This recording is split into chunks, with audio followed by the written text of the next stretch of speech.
નમસ્કાર વિદ્યાર્થી મિત્રો, સ્વાગત છે તમારું આપણી યુટ્યુબ ચેનલ ડિજિટલ વિદ્યાલયમાં।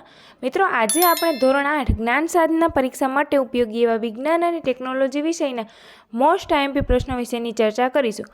માટે આજનો વિડીયો અંત સુધી જોતા રહેજો તથા અમારા ચેનલમાં જો તમે નવા હો અને હજુ સુધી સબસ્ક્રાઇબ ના કર્યું હોય તો અત્યારે જ સબસ્ક્રાઇબ કરી દેજો અને બાજુમાં રહેલ બેલ આઇકન દબાવી દેજો। પ્રશ્ન 1, શીતળાની રસીની શોધ કોણે કરી હતી? તો તેનો જવાબ આવશે બી, ડૉક્ટર એડવર્ડ જેનરે। પ્રશ્ન 2, ડૉક્ટર એલેક્ઝાન્ડર ફ્લેમિંગે શાની શોધ કરી હતી? તો તેનો જવાબ આવશે એ, પેનિસિલિનની। ત્રીજો પ્રશ્ન છે, કોને સજીવ અને નિર્જીવને જોડતી કડી કહે છે? તો તેનો જવાબ આપણે બધાને ખબર છે, બી આવશે, વાયરસ। ચોથો પ્રશ્ન છે, હડપ્પાની રસી કોણે શોધી હતી? તો તેનો જવાબ આવશે સી, ડૉક્ટર લૂઈ પાસ્ચરે। પાંચમો પ્રશ્ન છે, નીચેના પૈકી કયો પદાર્થ પ્રિઝર્વેટિવ તરીકે વપરાય છે?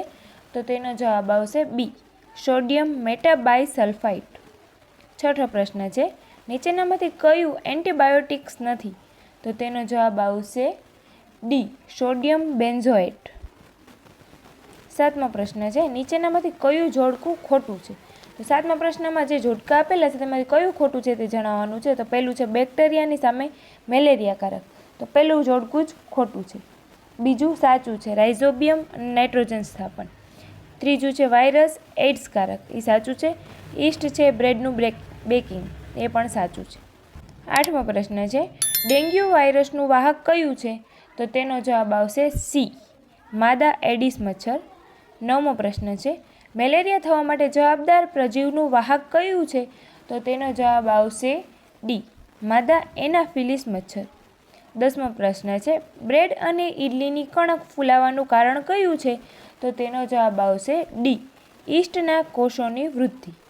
11મો પ્રશ્ન છે, આથોળની શોધ કોણે કરી હતી?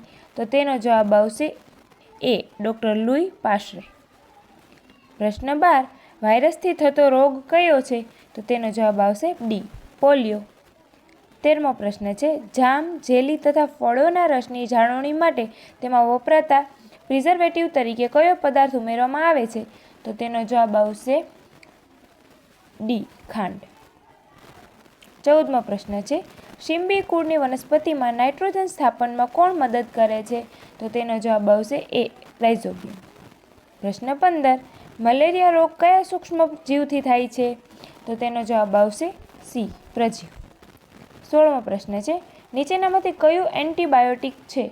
તો તેનો જવાબ આવશે સી, સ્ટ્રેપ્ટોમાઇસિન। 17મો પ્રશ્ન છે, કયું સૂક્ષ્મજીવ માત્ર યજમાન કોષમાં જ વિભાજન પામે છે? તો તેનો જવાબ આવશે ડી, વાયરસ। 18મો પ્રશ્ન છે, આંબળા, આંબલી તથા કાચી કેરીની જાળવણી શાના દ્વારા કરવામાં આવે છે? તો તેનો જવાબ આવશે એ, મીઠું। ત્યાર પછી જે વિજ્ઞાનનો ત્રીજો પાઠ છે, કોલસો અને પેટ્રોલિયમ, તેના એમસીક્યુ જોઈ લઈએ। તેમાં પહેલો પ્રશ્ન છે, નીચેના પૈકી કયું અશ્મિ બળતણ નથી? તો તેનો જવાબ આવશે બી, લાકડું। બીજો પ્રશ્ન છે, મૃત વનસ્પતિના કોલસામાં ધીમા રૂપાંતરણની પ્રક્રિયાને શું કહે છે? તો તેનો જવાબ આવશે એ, કાર્બોનાઇઝેશન। ત્રીજો પ્રશ્ન છે, ખનિજમાંથી ધાતુ મેળવવાની ધાતુ નિષ્કરણની પ્રક્રિયામાં રિડક્શન કર્તા તરીકે શાનો ઉપયોગ થાય છે? તો તેનો જવાબ આવશે સી, કોકનો ઉપયોગ થાય છે। ચોથો પ્રશ્ન છે, સીએનજીનો મુખ્ય ઘટક કયો છે? તો તેનો જવાબ આવશે એ, મિથેન। પાંચમો પ્રશ્ન છે, કયા ખનિજને કાળું સોનું કહેવામાં આવે છે? તો તેનો જવાબ આવશે ડી, પેટ્રોલિયમ। છઠ્ઠો પ્રશ્ન છે, ભારતમાં સૌપ્રથમ ખનિજ તેલનો કૂવો ક્યાં ખોદવામાં આવ્યો હતો? તો એ આપણે બધાને ખબર છે, શું આવશે જવાબ? એ, અસમના માકુમમાં। પ્રશ્ન 7, પેટ્રોલિયમનો કયો ઘટક બળતણ તરીકે વપરાતો નથી? તો તેનો જવાબ આવશે ડી, ઊંજણ તેલ છે તે બળતણ તરીકે વપરાતો નથી।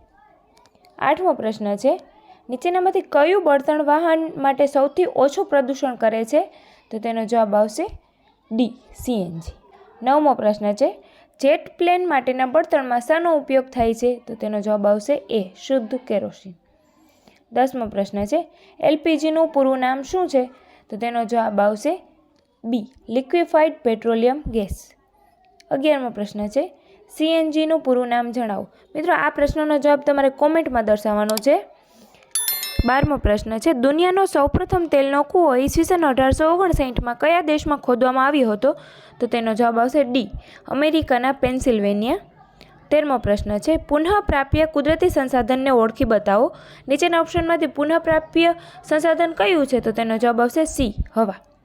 14મો પ્રશ્ન છે ડામરની ગોળી શેમાંથી બને છે? તો તેનો જવાબ આવશે ડી, કોલટાર. 15મો પ્રશ્ન છે પેટ્રોલિયમનું કયું ઘટક રંગો બનાવવા ઉપયોગી છે? તો તેનો જવાબ આવશે એ, બિટ્યુમિન. 16મો પ્રશ્ન છે ફેક્ટરીના એક મશીનમાં આપેલ 4 પૈકી કોઈ પણ બળતણ વાપરી શકાય છે. ધારો કે આ 4 બળતણની કિંમત એક સરખી જ છે, તો ફેક્ટરીના માલિકને કયું બળતણ વાપરવું ફાયદાકારક રહેશે? તો તેનો જવાબ આવશે એ, એલપીજી. મિત્રો, આ જ પ્રકારના અન્ય વિડીયો જોવા માટે અમારા ચેનલને અત્યારે જ સબસ્ક્રાઈબ કરી દો અને બાજુમાં રહેલ બેલ આઇકન દબાવી દેજો.